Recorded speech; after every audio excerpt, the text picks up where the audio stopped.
ગયું અને સારું વર્ષ આવ્યું। જે માલધારીઓ પરદેશ ગયા હતા તે પણ પોતાના વતન પાછા ફર્યા।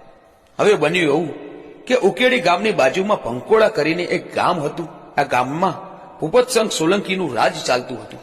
આ ભૂપતસંગને ખબર પડી કે દલી રબારણની પાસે જે ગાય છે તે ટંકે 1.25 મણ દૂધ આપે છે, એટલે તેને સૈનિકોને આદેશ કર્યો કે જાઓ અને તે ગોરી ગાયને લઈને આવો। હવે સૈનિકો તો આવ્યા ઉકેડી ગામમાં। દલી રવારણ તો ડોશી થઈ ગયા હતા। આવીને સૈનિકો બોલ્યા, માજી, બાજુમાં પંકોડા ગામના ભૂપતસિંહનો આદેશ છે કે આ ગોરી ગાય અમારે લઈ જવાની છે, કેટલા રૂપિયા આપીએ? એટલે દલીમાં બોલ્યા કે ભાઈ, આ ગાય તો મારે મેલડીની છે, તે મારે વેચવી નથી।